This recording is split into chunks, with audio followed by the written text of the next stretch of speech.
Hello, welcome to our next session of Shoebox Conversations. We are here today with Karen Hochman Brown and Sheli Silverio. Hey everybody, how's it going on this Tuesday afternoon? The weather is finally getting cooler, thankfully. A little bit, yeah. It's supposed to be in the 70s this week, so. Oh, wonderful. Yes, yes. So before we started recording, we were talking to Karen about her awesome earrings. So tell us about your earrings, Karen. Okay, let me see if I can find something to put behind it so you can, no, that's the same color. Work. All right. So here we go. Oh, there we go. Here we go. So this is, let's see, I get up right up to the camera. These little bubbles, this was a kind of a little merchandise accompaniment that went with one of these banners from the Elemental show at MOAH. That one's fire, this one's water. I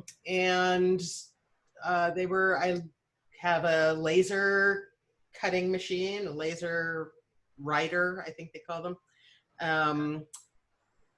You know, it's not like a laser printer. It's obviously different. And designed them and printed them and earrings, and you can buy them from the MOAH gift shop. Oh, that's awesome. And is that your Glowforge? That's the Glowforge. Yeah, yeah. Yeah, it's so cool to see, like, in the Elemental series and in the, you know, the show at LAA, how you use the Glowforge, you know, to create like I know there's a word for it, the top of the I think I call them headpieces. Yeah, there we go. Headpieces and your QR codes. And I do like to incorporate the QR codes because then I can give extra content. And it's kind of a place to put some little animations that in like in this series, the little animations show all of the different layers coming into alignment on the piece.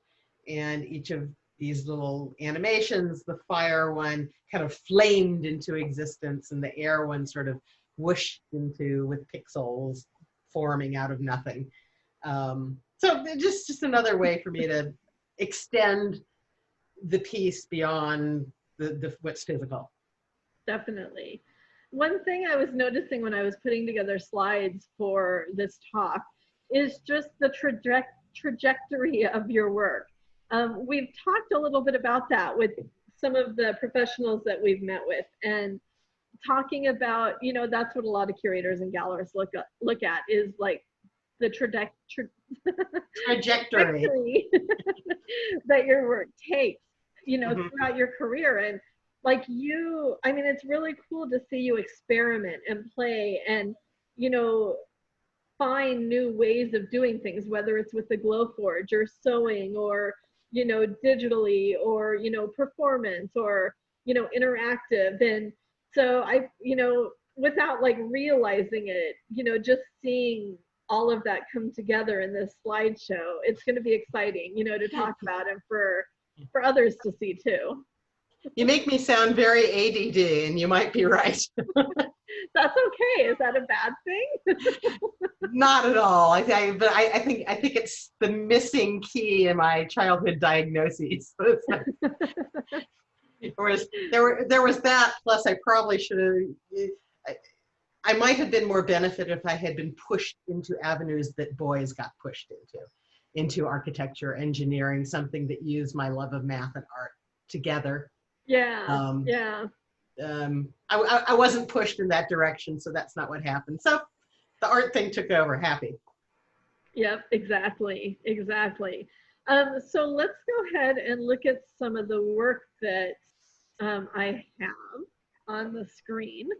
And also, you know, as we're looking at these pictures, I chose these because your husband Neil shared the one on the right on Facebook like yesterday, and I love that picture. And you had mentioned it was from your first solo show? This was 2015. The location is Some Crust Bakery in Claremont. And a friend of mine had mentioned that they were soliciting artwork, and they had this wall where they put artwork up, and I got scheduled for a month, and that really, that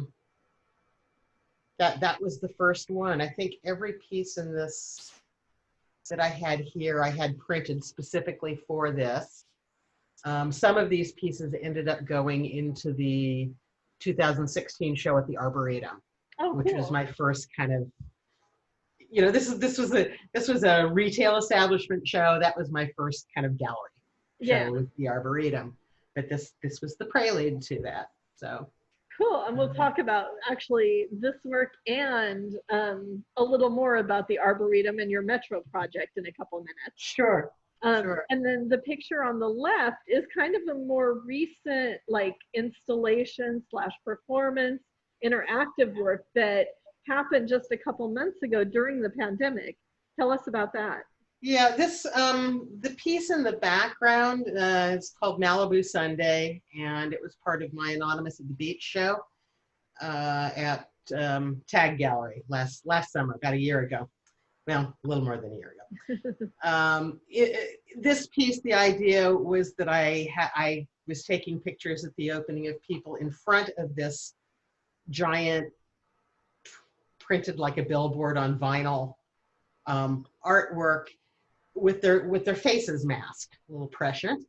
And the masks were like pixelated, like, you know, like they would pixelate your tits or whatever in an image. But I made these faces that had glasses attached to them, and you put them on and you were blind. So you couldn't take a selfie. So the whole idea was a not selfie spot, because someone else had to help you do it. Yeah. I also had these sort of, you know, eye blackout things, similar things. So that was a choice. You could wear this face, or you could block your eyes out. But either way, you couldn't take your own picture. You had to. So it was a no selfie installation. National Arts Drive was for drive-by art, and I hung the big banner between two trees and took out these printed yoga mats that I had made as part of the installation, and my beach chair and a hat, and put on my anonymizing glasses and my anonymizing face mask. And this mask actually I made out of cardboard. I cut it with the Glowforge and stapled like big long rubber bands to them, so I could have disposable ones so that people could use them. And I would, you know, it could be touch free or, you know, totally socially distanced. No one really showed up, but I got this great picture. I think the picture kind of sums everything up. Yeah, exactly. Summer in Southern California in 2020. You can stand by a picture of people at the beach and read a book, but no one can see you. Exactly. Or you're not really there. That could be too. I do kind of blend into the whole damn thing. So tell us a little bit about, like, your, you know, yourself as an artist. Like, when did you first realize you were an artist? Oh gosh, the old story goes that, you know, I ate my brother's crayons. That was the beginning.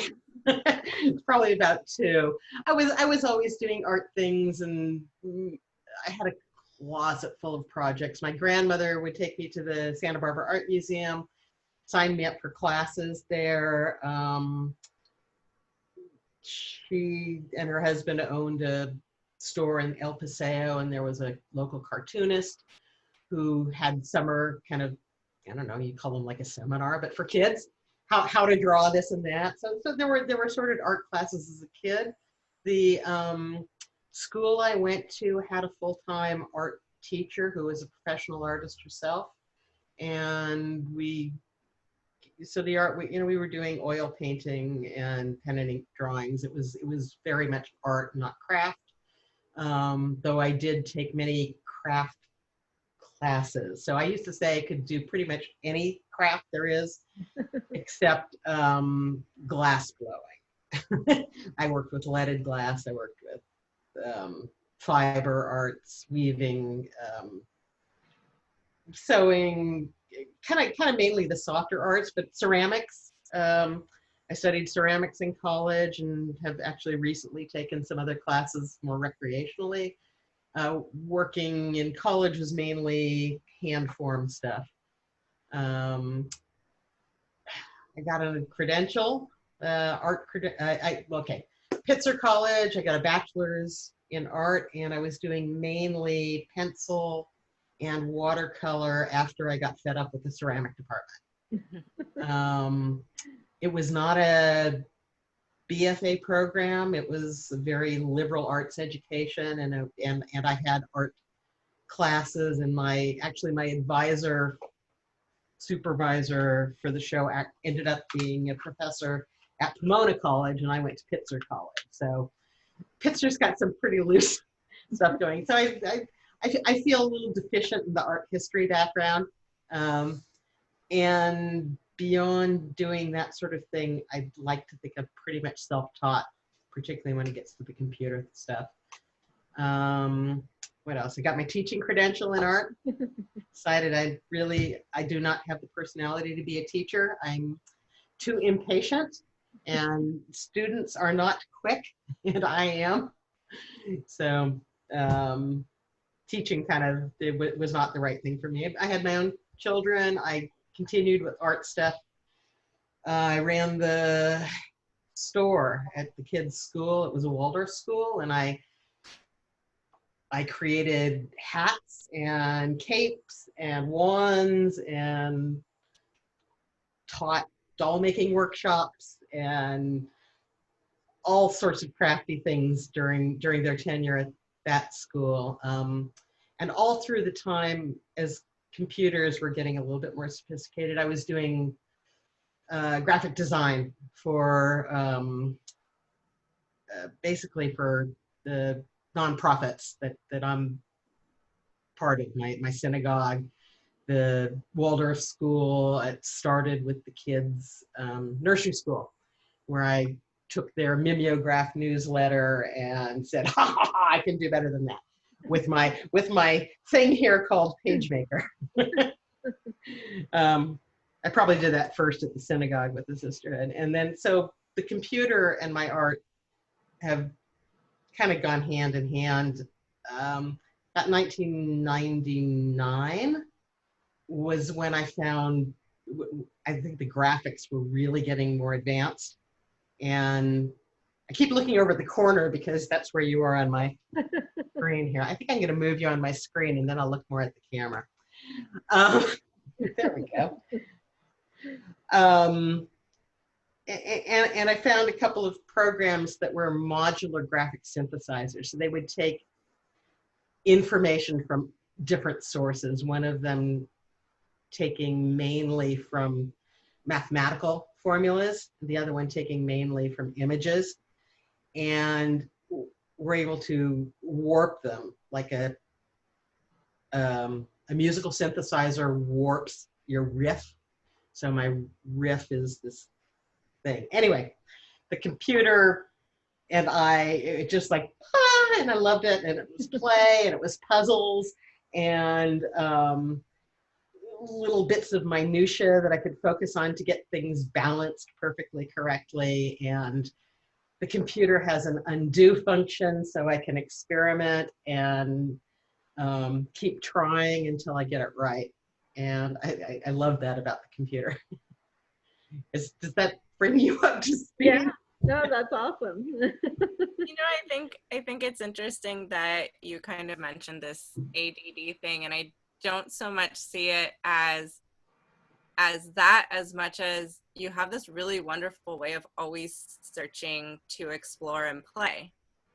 And I think, like you just said, once you hit on that digital medium with the computer, you're still always exploring and playing, and you're pulling in all of these other aspects of your history into that to do something unexpected with like this digital media. So I think it's overall a good thing. Thank you. I agree with your insight. That's cool. And I think this takes us to like the first slide of your work, which is, you know, your computer generated work, but also brings in your Jewish background. So tell us about these. These pieces, so I've been, this probably isn't the next thing chronological, because I had been working with floral imagery, which I think you've got some coming up in a bit. I had started working with food imagery, and it was probably a lesson in synagogue at some point in time there that I had become familiar with the 7 species of fruits and grains that are mentioned in the Torah. So on the left, the green one is barley. In the middle is dates, which there's some confusion whether mention of honey and dates, that when they say honey in the Bible, they mean dates. So that was dates. And then the one on the right is grapes. And please don't ask me what the Hebrew is, because I'm not there today. And I don't have it memorized, I'm sorry. I do know that pomegranate is rimon, but you don't have the pomegranate up here. Darn it. So I had kind of had this thought of doing the 7 species for a while. And I'd also had a thought of trying to, I don't know, maybe commercialize my work a little bit more by adding text, just doing something different with text. And I was offered a commission to do greeting cards for my Jewish Federation, local Jewish Federation here in the San Gabriel and Pomona Valleys. And so these ideas came together. That plus the whole, I had been playing with what my husband calls wallpaper designs, these repeating patterns.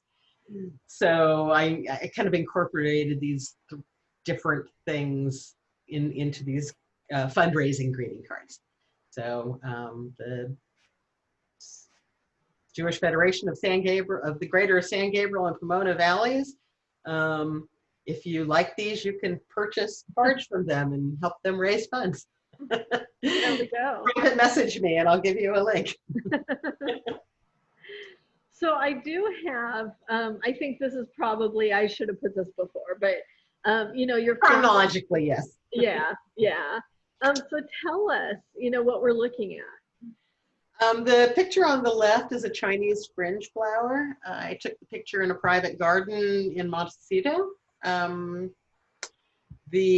was attracted to its weirdness, like I usually am. Most beauty, balance, weirdness, color, interesting. I'm looking for something interesting, and I've actually worked with this image in other ways as well. But when I started taking my floral photographs and spinning them through this one program that I use, it's called Artmatic Designer. And I'm using mirrors there, but the mirrors are like bent and warped using different algorithms and mathematical formulas. And I create layers and layers and layers, and digitally cut them out. I mask them and I put them back in ways and size them and shade them to get something, to get what I'm happy with.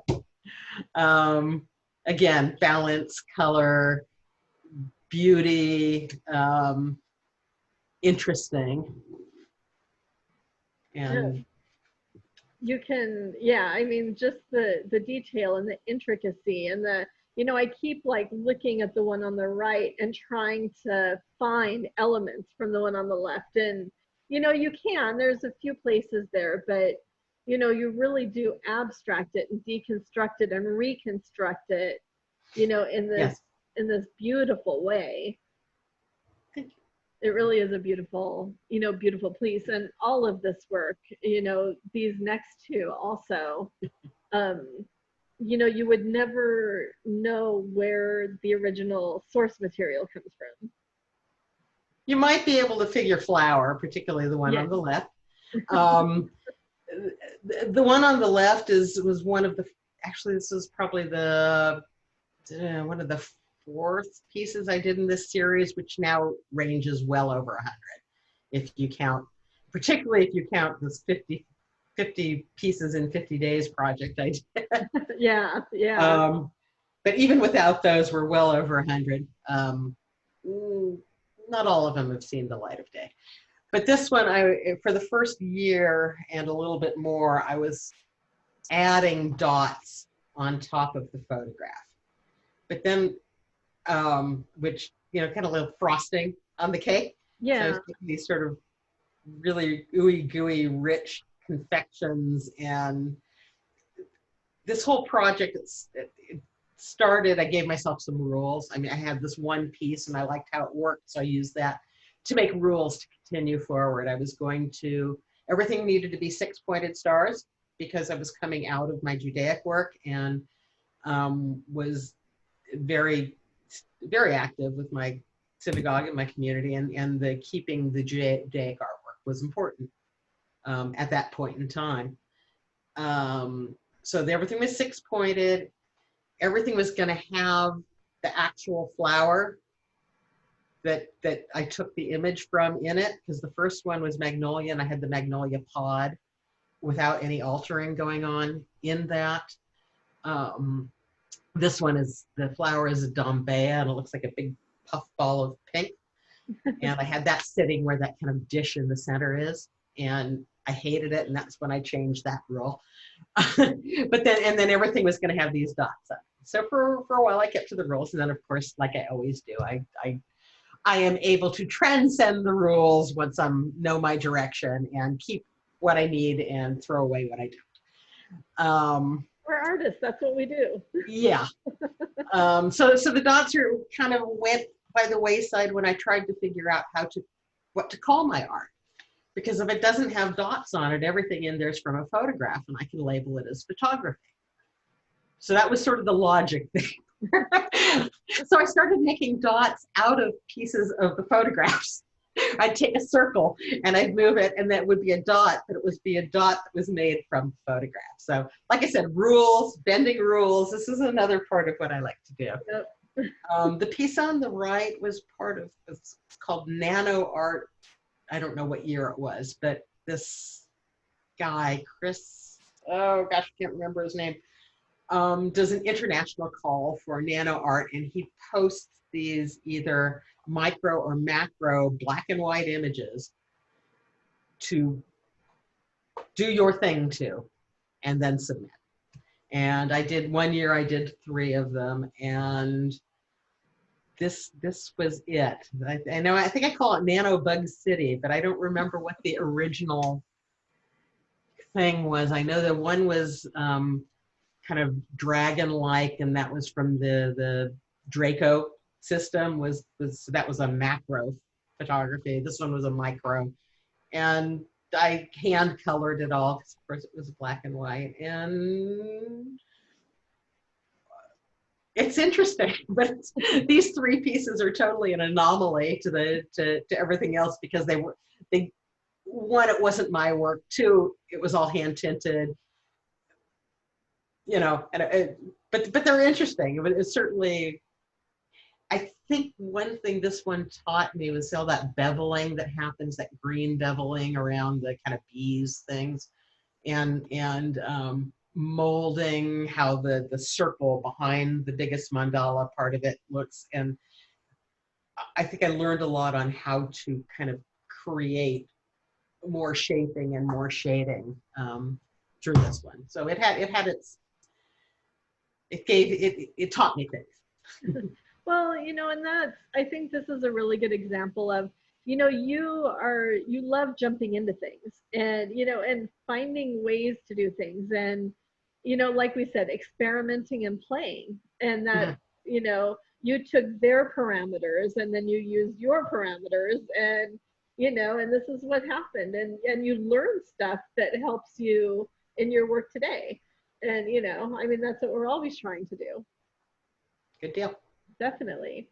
Let's see. And then, this is kind of we first, I think, met you when this was at the beginning stages of taking place. So tell us what's going on here. I was, okay, in 2016, I had a solo show at the LA County Arboretum.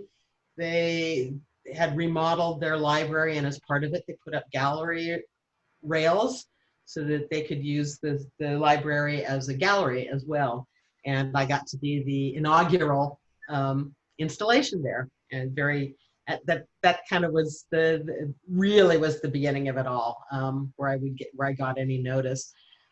As part of that, I came in every month and I would take photographs, sit down at the computer, which I had brought to the library. So I was doing an artist in residence thing, right? In one day, I would take a picture and create a finished piece of artwork, and talk to people and tell them about what I'm doing. And so through that artist in residency, the Metro found me. They were doing this poster through the eyes of artists. And that year, the subject was the different county parks that you could get to using the rail system. And of course, the Gold Line had recently opened in Arcadia, and they have a little shuttle bus. So that was, so they were, the Arboretum, they were looking for Arboretum people. They solicited me to apply for that, and I won the commission. And here I am at the Arboretum signing the posters. These posters went on the buses up the top of above the railing. There were also square-shaped, or more closer to square-shaped posters that were on the subways. And that happened for 2 months, 2 years ago. 2 months of the summer. Yeah, no, that was such a fun project. And I mean, these are, you know, of course you can clearly see they're peacocks, but just, you know, or, you know. I chose peacock feathers, aloe. They have a very famous aloe walk in February. And then kind of as an ode to the rail system, the Arboretum has a piece of railroad track and a little railroad depot that have been transported to their location. And I incorporated those in as well. So the piece is called Aloe and Peacock Ride the Rails. Which is great. I didn't even know that about the railroad, the tracks. That's awesome. That's a great space too. I love the Arboretum. That's beautiful. Yeah. And then we first started talking about the elementals with your earrings and the piece in the background of where you're sitting. So tell us about the show and the series that you did here, where you expanded, you know, and experimented even more. You know, I can't even exactly tell you how I ended up doing the banners. My brain works all over the place, but I had been working those Judaic pieces. I ended up printing large and displaying them, and then they looked like fabric because we talked about the wallpaper background. So I think I thought more about doing something with fabric. I had worked with custom printed fabric prior to doing everything that you've shown. I was making prayer shawls, Jewish prayer shawls, talit. And the technology wasn't excessive. It was very expensive for me to do. And I kind of gave that up and started doing the stuff that you've been showing. That was sort of a dividing point, is do I continue with the Judaica? Do I go total abstract computer stuff? Because I was doing that stuff too. Or do I start with this sort of kaleidoscopic mandala thing? And that was, anyway, I had worked in, where was I going with that? I had worked in fabric. And I got this new machine, this Glowforge, and I wanted to do something with that. And again, what was going through the brain, don't always know. But I had worked before with pictures from Japan, and I had cherry blossoms, and I'd done a kaleidoscopic piece that was in 5, that was at a symmetry of 5, because I associate 5 with Japanese things. I do research after the fact, you know, to like make sure I'm on the right track, and maybe. There are a lot of things where 5 is a anyway, I think there are 5 petals on the cherry blossom, so that's probably how that one ended up. And I really liked the way that looked, and one of the software had new modules that allowed for different kinds of symmetrical repeating patterns, more Islamic type patterns. This one here has a symmetry of 5 and 4 going on in it. And so that was fun, like making kind of fabric-y looking things. And that's probably how the working with fabric ended up. And MOAH said that they would like to show my things, and they said I could have 10 artworks in the space. So I made these 10. I don't know why. They were looking at my printed on aluminum work. And I said, well, I want to do this. Again, don't know why. Crazy. And then they I kind of found out what the space really was. And I didn't want to put 10 in there. I wanted to do animations in this area that they told me could be sealed off for projection. So I did that. I took 4 of the pieces, which were not flowers. I think when I started it, they were all going to be flowers. They were all going to be like white flowers. But in my source material, I kind of ran out of white flowers. So I went to clouds, and then the ocean. And then I go, oh, the clouds and the ocean, and let's add stone and fire. So I had the elements. So everything flows. It's not always intentional with me. But I love flowing along with it. And the idea that I could do animations, because these programs I work with allow you to do time-based material, always wanted to display that. So we stuck to the elements, and I did an animation, 2 animations, one of which my daughter-in-law scored for me. Her name is Kristine Johnson Brown. And gosh, the silk lining on these, the tassels are made from the threads of that silk that I shredded out and hand tied the tassels. The cord, what else did I do? No, the cord is yarn, but all of but I twisted the yarn into a rope all by with a tool. I didn't just buy something off the shelf. And sewed it all together, and it came out really, really nice. The remaining 6 pieces, because remember, 10, I had already designed them and gotten them printed until when I realized I didn't really want to show all 10 of them. So I had these 6 left over, and they were all flowers, and that became a different show. Okay. Which is actually, you have a slide 4 coming up.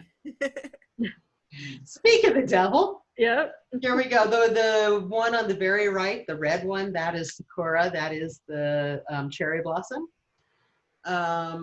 The laser cut head pieces, I designed to take into account the leaf structure of the flower that I was dealing with. We've got the medallion in the middle hides the seam between the 2 pieces that I have joined together with like finger joints that I had to design so they actually fit, because when you cut things with the laser, you take material out. So if you cut 2 like a jigsaw puzzle, they'll be loose. So you have to cut each one separately, but each one has a different radius. Anyway, that was a fun little math puzzle that you non-math geeks probably wouldn't want to even have to deal with. But I thought that was fun, if not frustrating. This went through all the head pieces on these. I had paper elements in that. Finally came out. They have QR. The thing in the middle has a QR code on each of them, and they link to just a little animation on these ones. I didn't go overboard on that. And the whole feeling, the whole sort of impetus and structure of this show is based on flags being banners of war and communication, but turning it on its head, turning them into flowers of banners of peace, banners of flowers, more feminine energy than the masculine energy of your normal war banner. The animation that went with this had different ways of flowers sort of marching across the screen and interacting in a very sort of militaristic sort of and regimented sort of way, but they're flowers again. And with the trippy soundtrack, you came into this room and there was like this whole environment of this lovely projection with the flags surrounding you. That the room felt a lot more narrow than it does in this image. That the flags felt a little bit closer in than it feels right now, and it just had a lovely, lovely feel to the whole installation. Definitely. If I'd known about it, I would have done sound bathing in it. Yeah, that would have been amazing. And then a project that you kind of, I think, did simultaneously or around the same time, your portrait project. Well, once again, we go back to the beginning of things that I've always wanted to do. And I had this idea. This is the program, Synthetic Studio Artist. And what I do with this program is create different brush strokes that the computer applies. It does other things as well, but this is the part of it that I use mainly.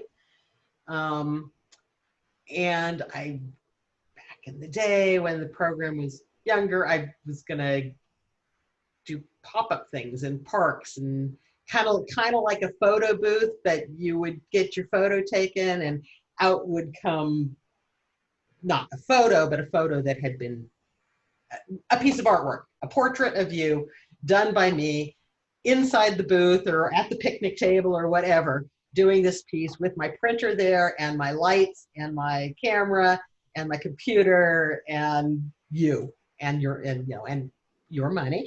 And but that never really materialized. But when I did the startup art fair, yeah, I kind of overdid everything. I should have stuck to one thing, but I can do this. I can do this thing that I've always wanted to do where people will be coming to me.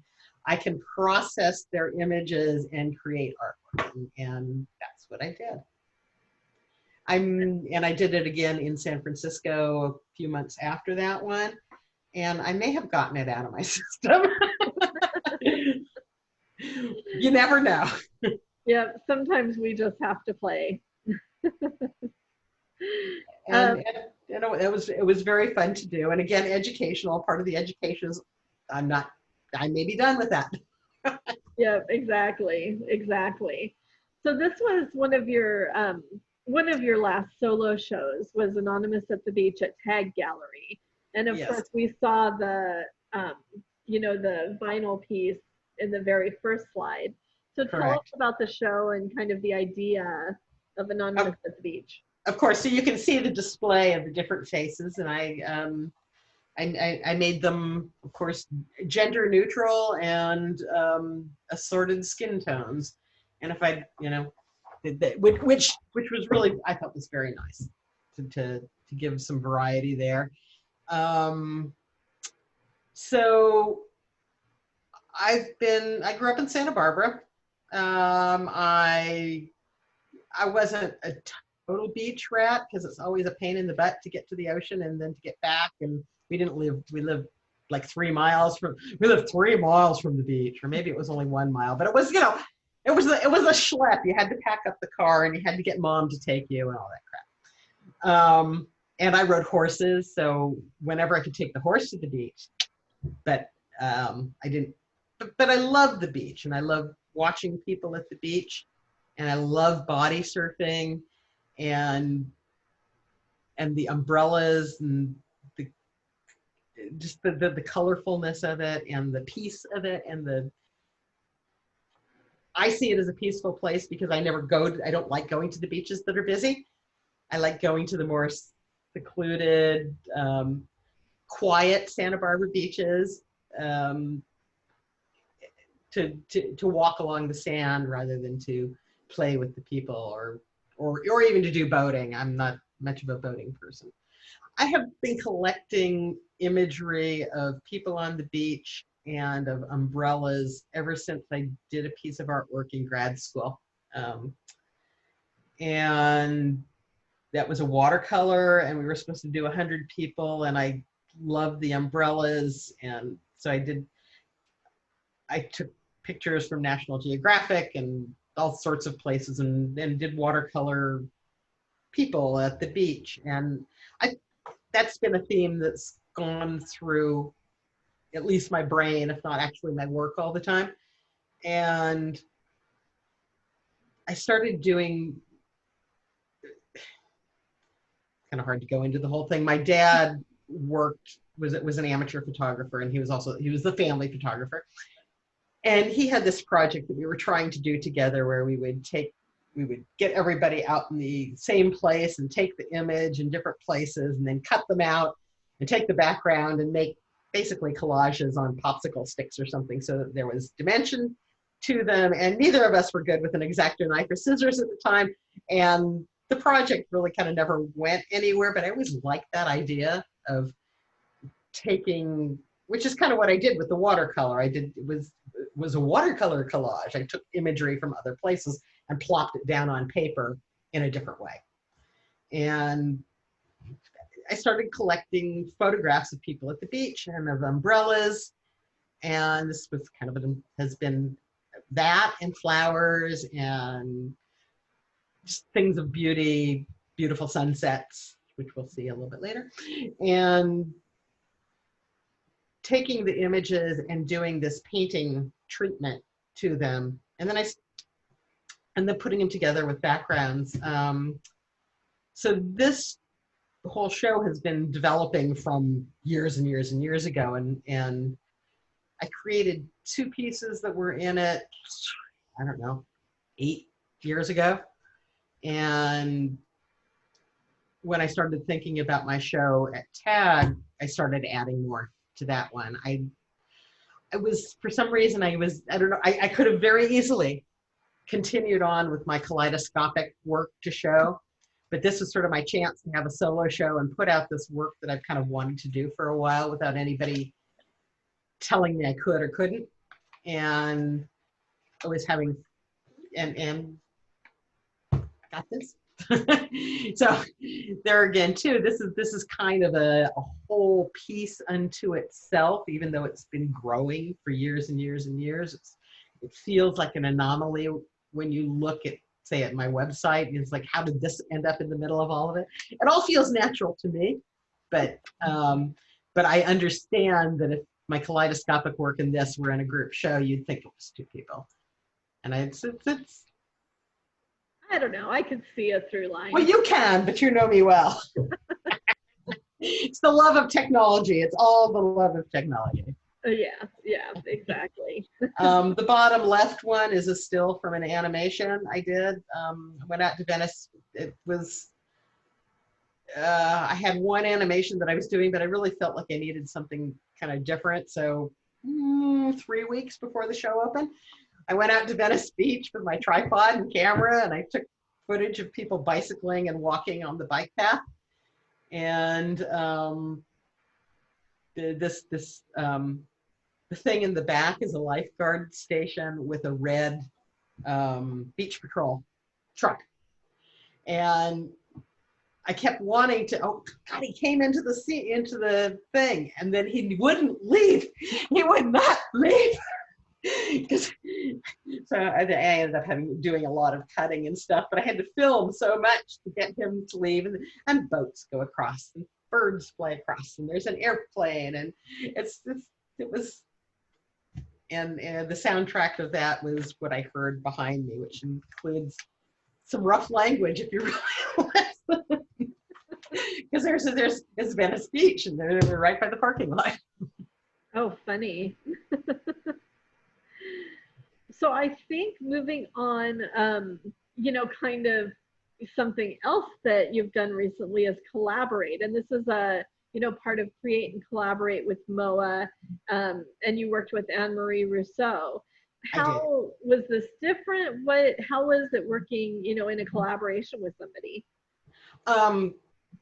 it was interesting and good enough that we have continued to do work together, though I haven't, I've been focusing on my own stuff. I haven't done any collaborative work with her in a couple of months, but we have at least a dozen pieces that we've done together.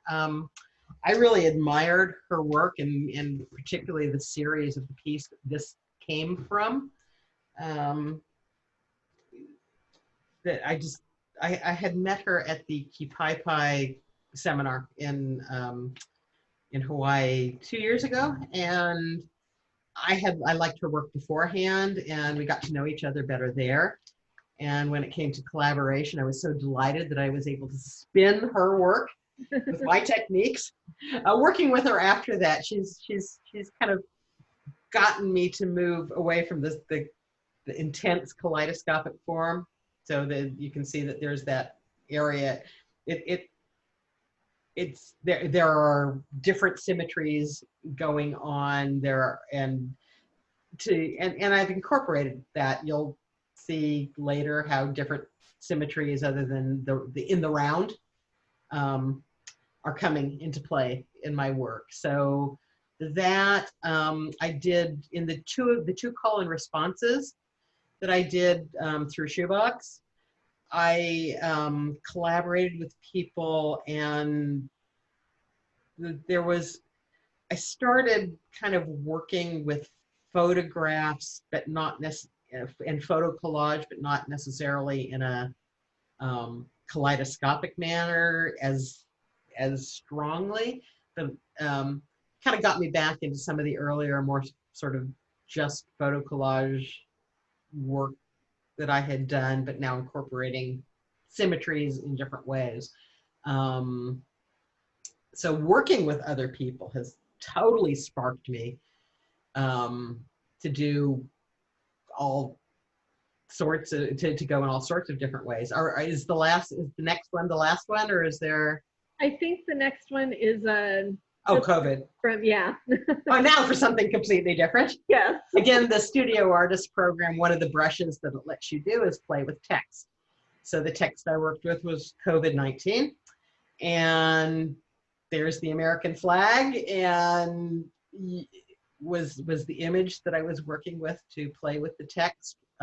All of this was trying to find a way towards my next show at TAG, which is in November, trying to figure out how to work with the theme that I had committed to of the unspoken word.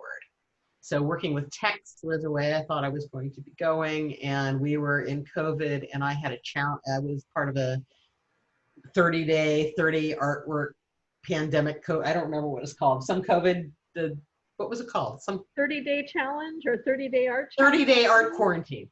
Yeah. It's called 30-day art quarantine, hashtag. And I think I made it about halfway through, and some of these I animated. I have one that's,